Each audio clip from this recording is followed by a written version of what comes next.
The overwhelming entrapment of loss, the never-ending waves of grief. Spider Rose from Love, Death, and Robots is a story steeped in anguish and emotional isolation, until a turning point arrives in the form of Nosy, a strange creature whose presence begins to peel away the walls Rose has built. It hit me soon after finishing the episode that I did not understand the point of the story, specifically what Nosy represented and thematically or narratively how she reshaped Rose. My first thought was to go and read the original short story that the episode was based on, which was written by Bruce Sterling, to try to understand the theme, which turned out to not give me the exact answers I was looking for. The episode diverges significantly from the original short story. It alters the timeline, reshapes the ending, and the overarching tone of anger and revenge is not prevalent. The main difference is really in the characterization of Spider-Rose herself. Her traits that make her feel human are starkly changed from story to episode.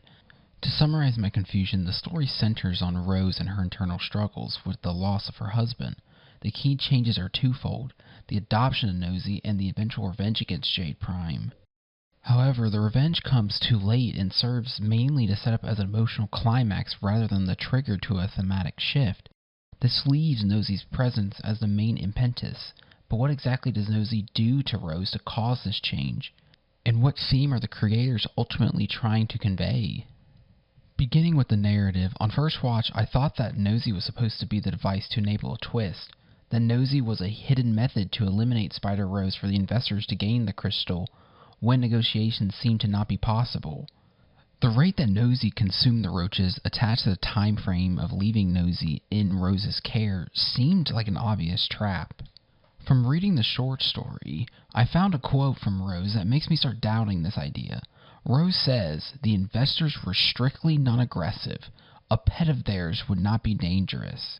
While the episode does change aspects of the story, the investors are a recurring entity in Love, Death, and Robots, appearing in the previous season in the episode Swarm. So I don't believe they have changed the investors' stance on intergalactic relations, meaning the trade was done by the creators to have Nosy enter for the purpose of being the method to explore Rose and let her emotion and struggle be the theme. While I think everyone understood that was the purpose, my question is, why specifically does Nosy allow Rose that growth? She has pets with her metallic roaches and does not seem interested in companionship. It seems she takes Nosy simply because she was free to take for the time being, almost the novelty of the exchange. The first interaction of Rose and Nosy was simple but telling. Nosy is a naive creature, despite its potential advanced age, and Rose finds the creature innocent as charming. Nosy itself takes to Rose without much hesitation, and Rose happily accepts the creature's attention. This is the first time that we see Rose be expressive and demonstrate any human emotion besides the grief and rage she has raging inside of her.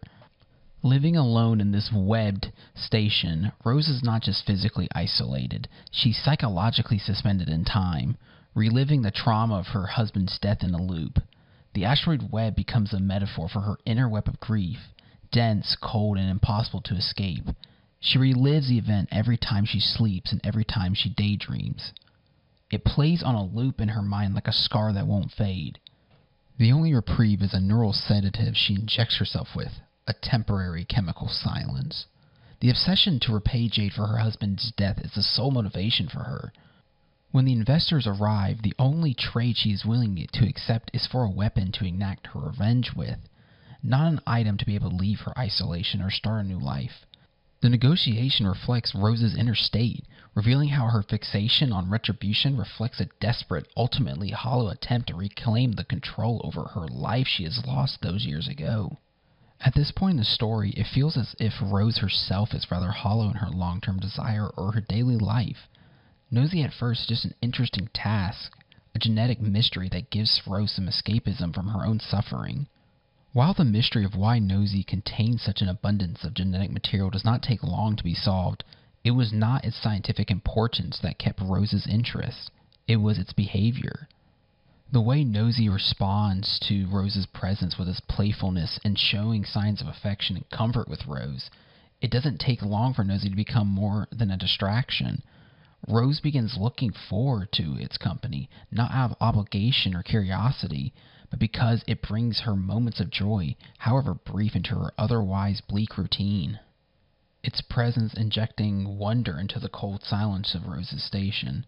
While it may not have been the creator's explicit intention, Rose gradually begins to act more human the longer she cares for and interacts with Nosy, and noticeably less so the more she distances herself from her roaches. When she discovers that Nosy has eaten them, there's no anger or resistance. Instead, she accepts it almost with a gleeful resignation. This moment subtly confirms a shift. The cold distance she once maintained between herself and attachment to her own world begins to dissolve. The transition is mirrored physically in her relationship with her pets, from detached caretaker of expendable insects to an emotionally engaged companion with a creature that responds and seeks her connection. We, the audience, get to see when the depths of Rose's connection to Nosy becomes undeniable at the moment she begins crying over her past husband. When Nosy jumps into Rose's arms to comfort her, Rose doesn't recoil, she accepts it. Rose immediately becomes vulnerable to Nosy, and at that same moment a slow revelation overtakes her. This reaction to open herself to Nosy was an instinctive act, one she has not felt for the past 8 years. It was a moment of personal discovery that shocked Rose herself. The acknowledgement of the connection that has been building between her and Nosy cannot be denied any longer. She is bonded with Nosy, a bond that grounds her to the present and makes her aware of the weight of her own self-imposed isolation.